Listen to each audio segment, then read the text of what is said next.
The fog sits low on the water, thick enough to blur the skyline into a pale gray smudge. Salt air clings to wool uniforms that haven't been washed properly in weeks. On the deck of the transport ship SS Argentina, a line of German soldiers stands shoulder to shoulder, hands shoved into coat pockets, boots damp from the Atlantic spray. They are quiet now. Not defeated, at least not in their own minds, but waiting. Oberjefreighter Karl Weiss squints toward the shore. He's 26, Eastern Front veteran, 2 winters survived near Argev. He's watched men freeze standing up. He's watched horses eaten raw. He's watched Soviet artillery tear villages into matchsticks. America, he has been told, is different. Soft. Decadent. A country of shopkeepers and factory workers who have never known hunger. A place where soldiers drink Coca-Cola and listen to jazz while Europe bleeds. Behind him, a voice mutters in Swabian-accented German. Enjoy it while it lasts. They'll grow fat before they learn how to fight. A few men chuckle, not loudly but enough. They've been captured in Tunisia weeks earlier, Kasserine Pass, the long retreat, the final encirclement. Africa Corps remnants handed over not to the British this time but to Americans. The new enemy, the untested one. When the ship's horn sounds, low and deep, heads turn forward again. The Statue of Liberty emerges first. Green, massive, unreal. Someone whistles softly. Another soldier scoffs. Propaganda statue means nothing. But eyes linger longer than they mean to. As the ship docks, American military police line the pier. Clean uniforms, new boots, relaxed posture, no screaming, no rifle butts. One guard chews gum rhythmically without urgency. That alone unsettles them. Weiss expects shouting, dogs, beatings. He expects revenge for U-boats and Pearl Harbor and headlines he's never read. Instead, an American sergeant checks a clipboard and says, almost casually, "All right, boys, let's move." Boys. They are marched onto buses, actual buses with padded seats and wide windows. No cattle cars, no box wagons. As the engines rumble to life, Weiss notices something else. The smell. Fresh bread. Coffee. Gasoline, not rationed fumes, but thick, omnipresent abundance. The bus pulls away from the harbor, streets pass by.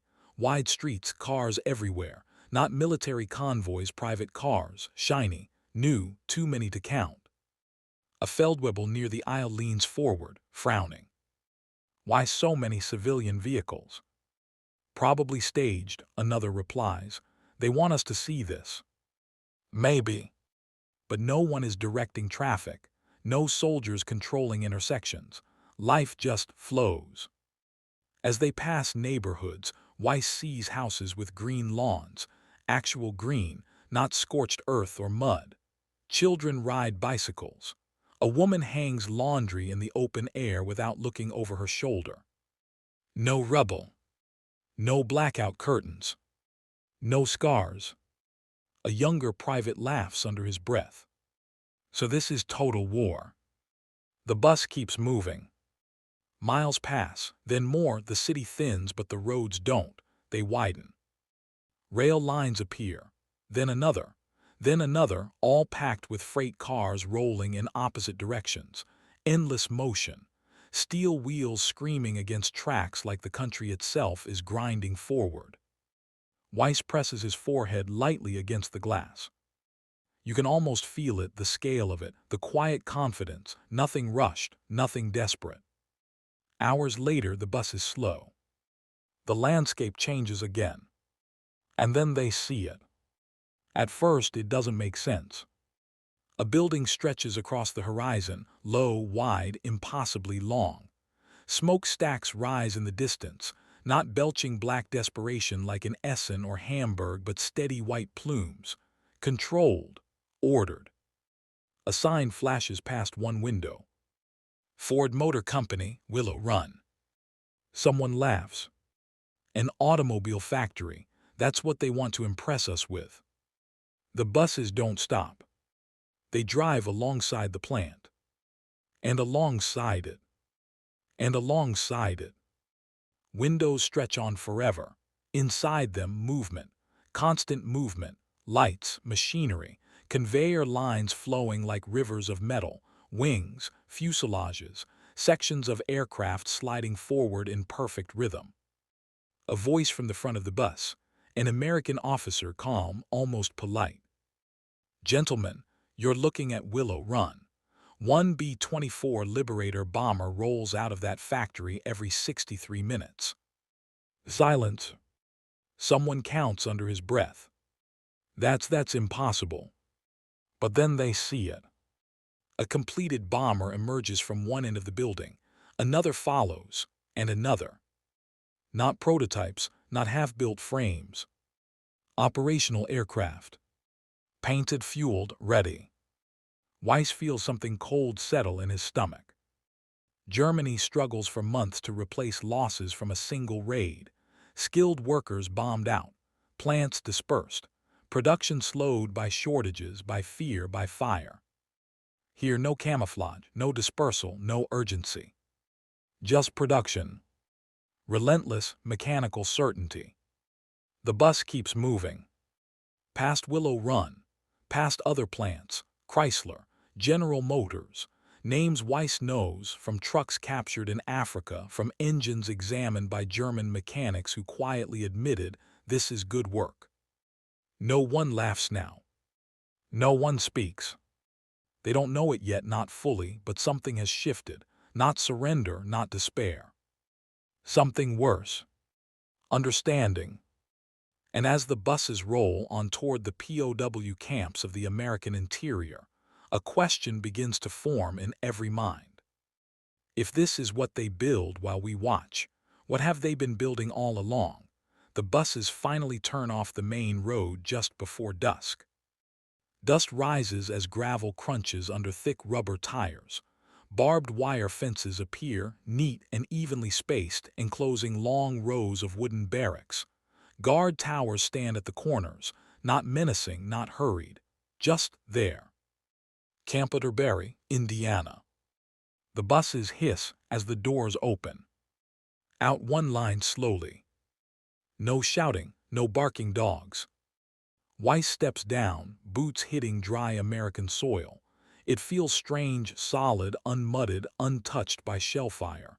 He half expects the ground itself to betray him, to collapse into memory. It doesn't. They are processed quickly. Names, ranks, serial numbers. Watches returned after inspection. Even letters kept, not confiscated.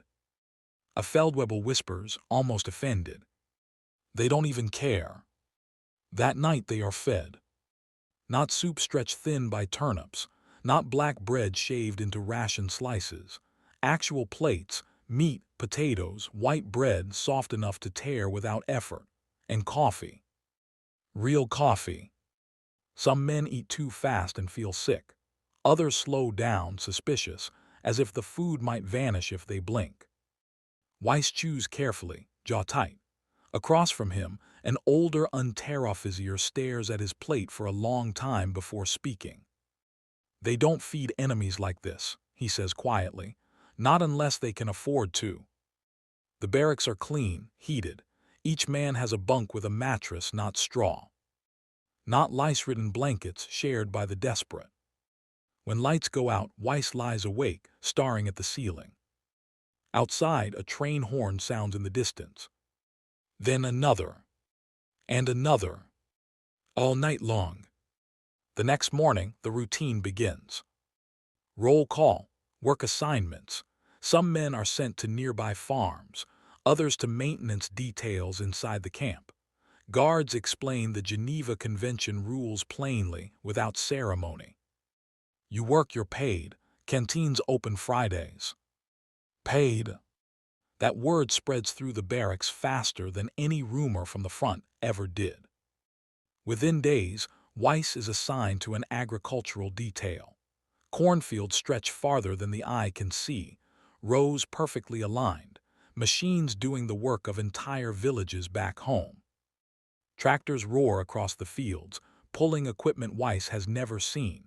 One machine plants seeds, fertilizes, and covers soil in a single pass. A fellow POW shakes his head slowly. In Germany, this would take 20 men. A farmer named Mr. Harris supervises them, middle-aged, sunburned, calls everyone fella. He chews tobacco and talks about baseball scores Weiss doesn't understand. At midday, Harris wipes his hands and gestures toward the horizon. You boys see that smoke over there? They squint. Factories. More factories. He smiles almost proudly. That's not even the big ones. The realization doesn't hit all at once. It creeps in like cold. The Americans aren't straining.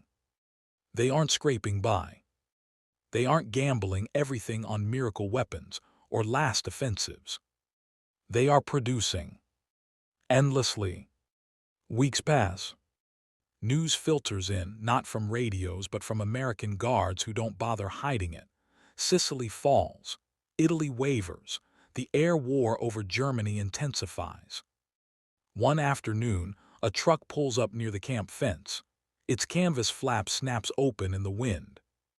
Inside, new boots, crates of them. A guard notices the POW starring. Supply shipment, he says casually. Late actually. Late.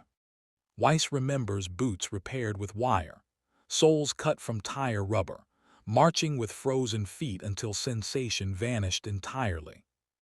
Late means something very different here.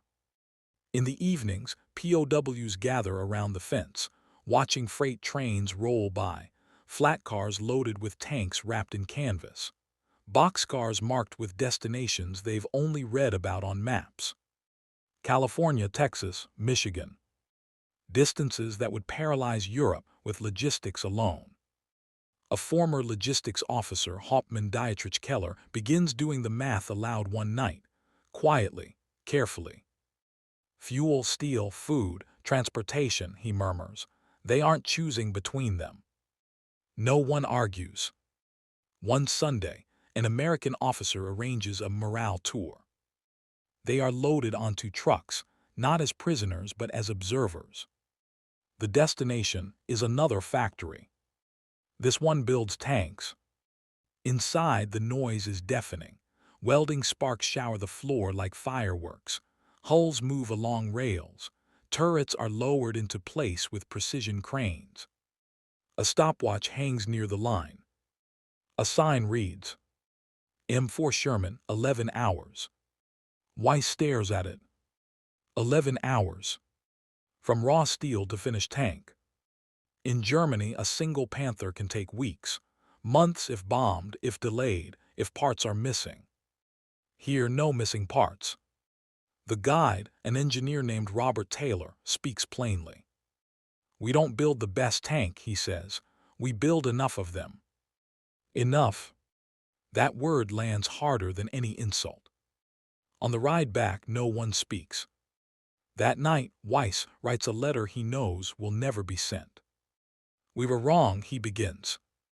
But he doesn't finish it. Because admitting it fully would mean admitting something else. That courage and sacrifice are no match for a nation that can turn resources into weapons faster than ideology can burn them. And somewhere deep inside, a darker thought forms. If this is only one country, what happens when all of them move together?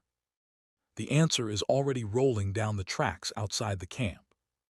And it isn't slowing down. October 3rd, 1943, early morning, Camp Atterbury. The air has turned sharp. Autumn arrives gently in Indiana. No artillery thunder, no burned forests, no villages emptied overnight. Just cool wind and leaves changing color, one tree at a time. Carl Weiss stands near the fence with a tin cup of coffee warming his hands. Real coffee again. He no longer rushes it. He doesn't joke about it either. Across the camp, a small group of POWs gathers around a notice board. An American guard pins up a newspaper, flattening it with his palm against the wood. Stars and Stripes. The headline is bold. Allied bombers strike SCHWNFURT and REGNSBURG. Weiss doesn't need to read the article to know what it means. He knows those names. Every German soldier does. Ball-bearing plants, precision industry, the heart of mechanical warfare. A man beside him exhales slowly. That's it, he says, not angry, not bitter, just certain. Later that week, Weiss is reassigned, this time to a rail maintenance detail near the edge of camp. It's light work, mostly observation. American engineers handle the heavy labor with machines that do in minutes what would take German crews hours. As they work, a long freight train grinds to a halt nearby. Car after car stretches into the distance. The engineer wipes his hands and notices the Germans watching. "Want to know what's on that one?" he asks conversationally. No one answers. "Engines," he continues. "Aircraft engines, all the same type, makes repairs easier." All the same type. Standardization. In Germany, every new weapon is a masterpiece and a nightmare, each model different, each part unique, each repair an improvisation under fire. Here, sameness is strength. Weiss watches as a crane lifts a crate, stenciled neatly on the side. PACKRD Motor Car Company, Merlin V1650. He recognizes the name instantly. Merlin, the engine that powers the British Spitfire. Only this one is American-built. An American version of a British engine, improved, mass-produced, shipped by the thousands. Weiss feels something tighten in his chest. They don't just build for themselves, he realizes. They build for everyone. That evening in the barracks, conversations are quieter than ever. Hauptmann Keller spreads a hand-drawn map on a bunk. No guards stop him. No one cares. Red lines mark production centers. Blue lines trace shipping routes. "It's not just volume," Keller says. "It's distance. They fight a global war without shortening their supply lines. We can't even protect ours." Someone asks the question no one wants to hear. "So what about victory?" Keller doesn't answer immediately. "When we spoke of victory," he finally says, "we meant outlasting our enemies, outproducing them, breaking their will." He taps the map. Which one of those is happening? Silence. Days later, something small but decisive occurs. A new group of American recruits marches past the camp fence, fresh uniforms, clean faces, laughing, singing as they walk. They are not replacements scraped from the edges of society. They are surplus. Weiss watches them disappear down the road. On the Eastern Front, new divisions arrive under strength, exhausted before they ever reach the line. Here the line is the ocean, and it is being crossed again and again. One afternoon, a guard named Sergeant Miller stops near Weiss's work detail. He leans against a post and lights a cigarette. "My old man worked at Willow Run," he says, unprompted. "Never wore a uniform, built bombers instead." Weiss looks up. "Every hour," Miller continues. "Rain or shine, 3 shifts, no pause." He exhales smoke. Guess that was his front. That night, Weiss lies awake again. But this time, it's not confusion keeping him there. It's clarity. Germany fights brilliantly, desperately, heroically. America fights mechanically, relentlessly, without romance, without exhaustion. You can almost hear it if you listen closely. The hum of machines, the clatter of rails, the rhythm of production that never sleeps. And for the first time since his capture, Weiss allows himself to think the unthinkable. The war is no longer about who fights better. It's about who can keep fighting forever. Outside, another train passes. And another. And another, December 18, 1943. Camp Atterbury, 21:40 hours. Snow falls lightly over the camp, dusting rooftops and fence lines in white. It muffles sound, softens edges. The world feels calm in a way that war never allows. Inside Barracks C, a radio crackles. It's an American broadcast, permitted now. No secrets left to hide. Weiss sits on his bunk, arms folded, listening as the announcer's voice cuts through static. Today, United States Army Air Forces confirmed the loss of 60 bombers during deep penetration raids over Germany. A pause. Production figures indicate replacement aircraft will arrive within days. Within days. Across the room, someone lets out a short, humorless laugh.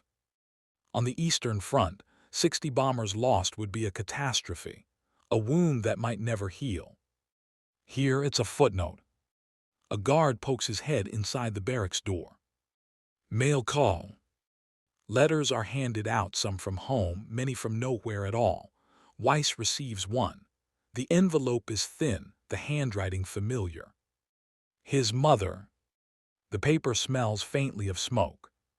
She writes about ration cards, about coal shortages, about the factory in Kassel that no longer exists, about neighbors sleeping in cellars because roofs are gone. She does not ask about victory.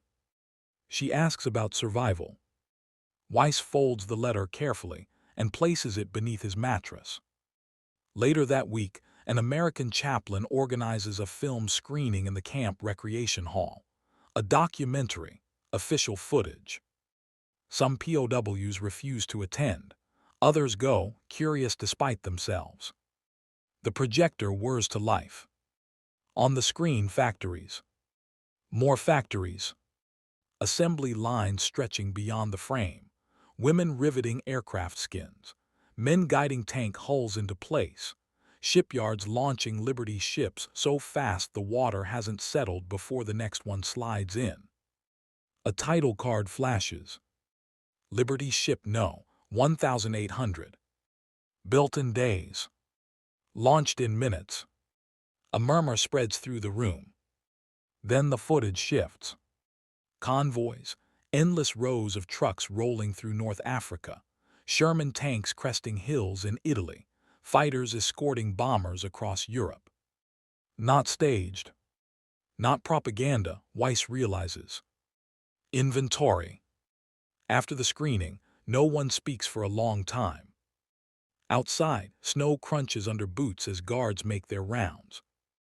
In the weeks that follow, the news grows heavier. Rome falls.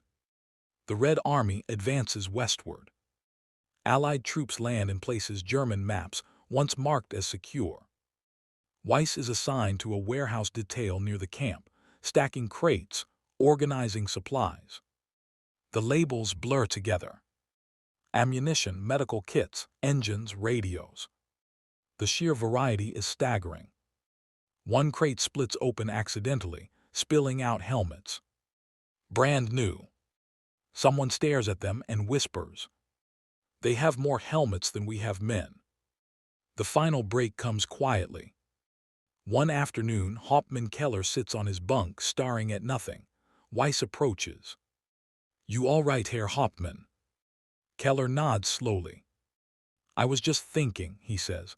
"We believed morale decided wars, courage, sacrifice." He looks up. But morale cannot stop a machine that never runs out of fuel. That night, Weiss dreams of conveyor belts. They stretch into infinity, carrying tanks, planes, ships, each identical, each perfect. He wakes with his heart pounding, not from fear but from inevitability. By early 1944, even the most die-hard believers have gone silent. No more speeches. No more arguments about wonder weapons. Just waiting. Waiting for the sound of boots on European beaches. Waiting for the sky to darken with aircraft that will never stop coming. Weiss stands by the fence one last time, watching the horizon glow faintly with distant industry. He thinks back to the jokes on the ship, the laughter, the confidence. Soft living, they had said. He understands now. This isn't softness. It's depth. Depth so vast it swallows empires. And somewhere far away, On another continent, German cities burn, not because the Allies hate them, but because they can afford to. The war is no longer uncertain. It is scheduled. And the timetable is not Germany's. June 6, 1944, early morning, Camp Etterbury. The siren sounds before dawn. Not an air raid, not a drill. A summons. Guards move quickly but without panic, radios pressed to their ears. POWs step out of barracks in various states of dress, confusion etched on tired faces. Weiss joins the line forming near the notice board. An American lieutenant climbs onto a wooden crate. His voice carries clearly in the cool air. "Gentlemen," he says, "Allied forces have landed in Normandy." For a moment, no one reacts. Then the words sink in. Normandy. The Atlantic Wall. The place every German soldier was told could not be breached. Someone whispers, almost pleading, "They'll be pushed back." The lieutenant continues, reading from his paper. Multiple beachheads secured, airborne operations successful, naval support ongoing. Secured. Ongoing. The camp goes quiet in a way Weiss has never experienced. Not the silence of fear. The silence of finality. Later that day, work details are canceled. The POWs are allowed to sit, to listen to the radio updates as they come. Wave after wave. Troops, tanks, trucks pouring ashore. And behind them, the supply lines. Endless. Weiss closes his eyes and sees the factory floors again. Willow Run, the tank plant, the crates, the trains. This is what they were for. This is why the Americans never hurried. They had been building this day for years. In the following weeks, news from France pours in. Cherbourg falls. The hedgerows grind forward. Losses are heavy, but replacements are heavier. A guard remarks offhandedly, "They'll run out of room on the beaches before they run out of gear." No one laughs. By July, Weiss receives another letter from home. His hometown no longer appears on the map he remembers. He reads it slowly, folds it carefully, and places it with the first. He doesn't cry. There's no energy left for that. One evening, as summer settles over Indiana, Weiss sits with Sergeant Miller near the fence. They've spoken often now, about weather, about food, about nothing important. Miller lights a cigarette. "You think you'll go home after the war?" he asks. Weiss considers the question. Home. He imagines rubble, silence, faces missing. "I don't know if it exists anymore," he answers. Miller nods, accepting it. "You'll rebuild," he says. "That's what people do." Weiss watches the sunset paint the sky orange and purple. He thinks of the men who believed war was decided by bravery alone, of speeches and flags and promises. He thinks of the machines, the quiet ones, the ones that don't care what you believe. Years later, historians will argue about tactics, generals, and battles. But Weiss will remember something simpler. A bus ride past a factory. A bomber rolling out every hour. A nation that didn't need miracles, only time. And as the war grinds toward its end, one truth remains unshakable. Germany did not lose because its soldiers lacked courage. It lost because it faced an enemy that turned peace into preparation, and preparation into inevitability. The laughter ended the moment the factory doors came into view. And from that moment on, the outcome was only a matter of distance. Not belief. Not hope. Distance.